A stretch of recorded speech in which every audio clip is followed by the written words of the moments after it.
Oh, what's good, YouTube, man? It's Gary with the Fan TV back at you another video. At the content of this video, go smash that like button at the content of this channel.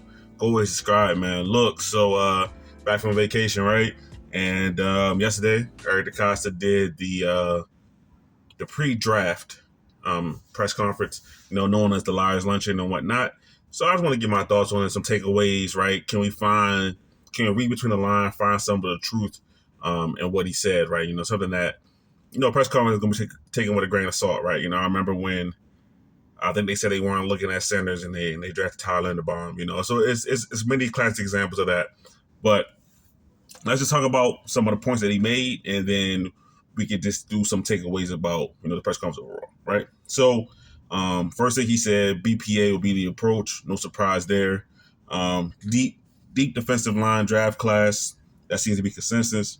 11 picks equals flexibility for the Ravens to move around the draft board. Red flag players off the board. We know how the Ravens operate with that. It's hard about drafting a kicker, potentially in the draft as well. He said that, which is something that Eric Cox doesn't usually do. He says the Ravens will definitely draft a corner at some point in the draft, right? He doesn't usually say that for kind of positions, but he said it for this one. And probably the most headline-worthy thing that came out of the press conference was that he kind of gave a lukewarm answer on Mark Andrews, right? It wasn't 100% Mark Andrews will be there. It wasn't 100% he's traded. But obviously he would never say he's 100% traded. But you get the point, right? It was kind of an in-the-middle answer about Mark Andrews. And then obviously he talked with Lamar Jackson about draft plans like he usually does. That's been an occurrence pretty much every offseason since after he won his first MVP. He's talked to Lamar Jackson about offseason plans, about the draft, about free agency, all kinds of things, right? So no surprise there. Okay, now those are the main things that he talked about. Let's just do some takeaways, right? Let's start with the things that are draft related, then we'll talk about some people who are actually on the team. Okay, so draft related, right? Best player available being an approach, I think, is the right way to go. The Ravens do have certain holes on their team, but I don't think they should reach for that to solve that, right? There's going to be a lot of good players where they're at. So this draft seems where a kind of draft where you got a few elite players up top and everybody else is kind of packed together in the middle, being the same or similar kind of prospects, right? So for the Ravens, they're going to get a good player, right? Whether that's interior defensive line, whether that's an edge, maybe a corner. I don't know they'll do a first round corner, but there are offensive line, obviously. So there are players at each position where, okay, that guy makes us at 27, that guy makes us at 27. So you don't really have to reach for a guy, trade up for a guy. There are going to be players there, right? This is the main point of what I'm saying. Okay, so to me, the thing that I like to hear when we're talking about draft strategy is that fact that he said 11 picks equals flexibility. Now, we know Eric DeCosta in the past that the Ravens have had a big draft class and he has taken all the picks, right? I've been on record many a times as often saying that that's a mistake. The Ravens are not a rebuilding team. They're not a team. This is not a team that needs 11 rookies on their roster, right? And honestly, it won't be 11 rookies on the roster because every rookie won't make the team, right? You draft 11 guys, 7, 8 to make it, then 3, 4 guys, they're not going to be on the team anyway, all right? But if I'm going to be at the optimistic side of it, this to me is saying that, okay, we can trade a couple of draft picks, move up in the 4th round, move up in the 3rd round, get a higher quality of player that could potentially help the team out next season, right? Those guys might end up being special teams guys to start out to find a role with later on, or they could just be special teams players who help the team overall, because what do the Ravens need? They need special teams players, right? The Ravens special teams has been lackluster for the last couple of seasons, right? But for helping the team on offense and defense, I have been a big proponent of the Ravens getting more draft picks inside the top 100. Okay. Usually in NFL drafts, the top 100 lists, the top 100 players in the draft are usually going to be your best players and your guys that are going to be able to have some sort of an impact on the team year one, right? Now, you may get some guys outside of that, 4th, 5th round picks who maybe they were slept on, maybe they had a medical red flag, maybe they had something else in their past that caused them to slide down boards, and that player ends up being a player you look to year one, right? It could very well happen. But typically, those first 3 rounds, those top 100 players, that's the cream of the crop. That's the players you want to get your hands on, right? And as it stands right now, the Ravens have 3 top 100 draft picks: 27, 59, and I believe it's 91. Okay. So if they can get one more, even 2 more in there, that'd be great. But realistically, let's just say one more pick inside the top 100, I'll be happy with that. Right. So when I hear statements like, yeah, 11 picks gives us flexibility, I'm hoping this flexibility to move around the draft board and collect more assets up the board, right? Not necessarily moving back so we can get an extra 6 round pick, right? I don't care about the extra 6 round pick. That's my opinion on it. Okay. All right. Red flag players off the board. That makes me think about a guy when I did the last video I did a week and a half ago at this point or whatever it was. The mock draft roundup, and they had us taking Mike Green. To me, knowing the Ravens, Mike Green is probably not on the Ravens draft board. All right. Now, whether or not he'll be there at 27 is another thing because he's one of the top rated edge rushers in this class. But just if we're talking about red flag players, things in his past, true or not, we don't know. It's all allegations, right?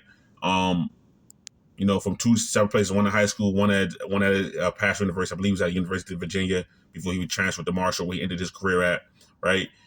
Those kind of flags, I believe the Ravens don't even have him on his board, a guy like that, right? You know what I mean? So, phenomenal prospect, right? Really good, really bendy off the edge, a lot of production, but I just don't see the Ravens having him on his draft board, right? So when you hear guys like, oh, we have this guy, we have people red flag, the key medical, it could be off the field as well, right?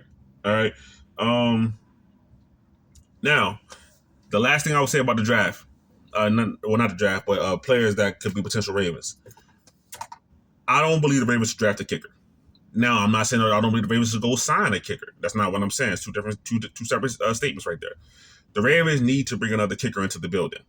I just don't believe in drafting one, right? And it's not just because the Ravens found Justin Tucker and he was, an undrafted free agent out of Texas, whatever. But I believe that you can find quality kickers that are undrafted. You don't need to draft a kicker in the 4th, 5th round to have a solid kicker. That's just my opinion on it. If the Ravens do draft a kicker, I'm not gonna say it's the worst thing in the world or a horrible pick, but me personally, I'm looking the undrafted route for kickers. That's just how I would go, right? Especially if you have, your kicking coach Randy Brown, all these guys, Sam Cook, that you believe in that can help train the guy up. Look for the physical tools, accuracy, leg, get somebody in there, right? To me, there's really not much point in drafting a kicker. That's just my opinion on it, right? The best kicker in the league right now, Brandon Aubrey from the Cowboys, I don't believe he was drafted. I could be wrong. I'll fact check myself. I'll put a note in this video if he was drafted. All right. But yeah, so to me, there's no reason to draft a kicker. That's just my personal opinion on it. Okay. Now let's talk about the main thing, right? Which is Mark Andrews, right? So Mark Andrews. Eric DeCosta gave an answer about Mark Andrews that was not positive, not negative, but it was just lukewarm, right? As I said previously, okay? So pretty much the state of it is, Mark Andrews is a warrior, this and that. We love, what he does for the Ravens, but we can't see into the future, right? Which is left open to interpretation. What does that mean? Could the Ravens trade him, right? That's been probably the most talked about storyline of this offseason besides will the Ravens re-sign Ronnie Stanley. The Ravens obviously re-signed Ronnie Stanley. So now that kind of leaves the Mark Andrews chatter as the most talked about scenario for the Ravens this offseason. Will they or will they not trade Mark Andrews? Now, for me, if you can get a 3rd round pick for Mark Andrews, I'm all for it, right? Now, that's probably not likely just because of age, contract. He's on the last year of his deal. 4th round pick, 5th round pick is probably more likely. For me personally, I don't know if I'm trading Mark Andrews for a 4th or 5th round pick, right? All right. I know we all get caught up in the thing of that we must get return on investment, right? We have a player go out, we must have something come back in. And I get that. I really do, right? But trading Mark Andrews for a 4th round pick this year, I'm not sure that makes the Ravens a better team, right? That's just my opinion. The Ravens already have 11 draft picks. They have plenty of 4th round picks, okay? I'm not sure that makes the Ravens a better team. Now, you tell me you get somebody in the 3rd round, right? That guy could potentially be a person that makes the Ravens a better team, okay?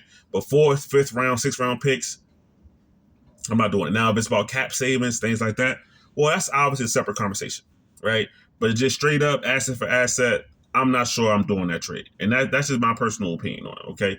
So when we hear these responses about Mark Andrews, to me, this is what it sounds like. All right. It sounds like Mark Andrews is not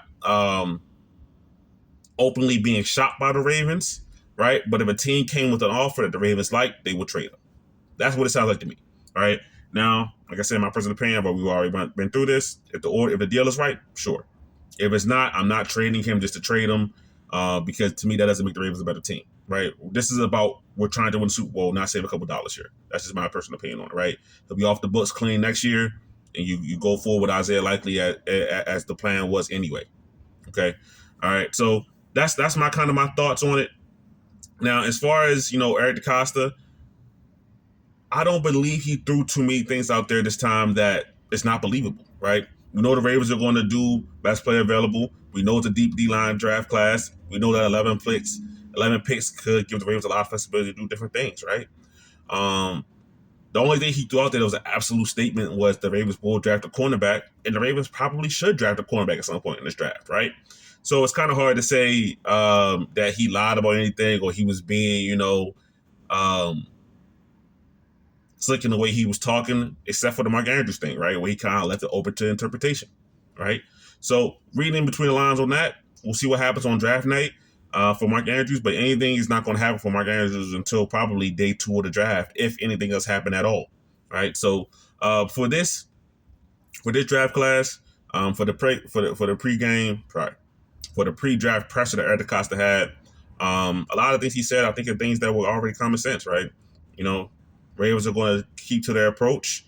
It's a deep draft class as far as defensive lineman, and the Ravens are going to add a defensive lineman or two, and we'll see where it goes from there, right? So these are kind of my thoughts on the draft, right? I agree with a lot of things that he said, and we'll see where it goes from there, right? But that's my thoughts on it, man. Obviously, guys, give me your comments down below. But it's Gabriel, another Fan TV.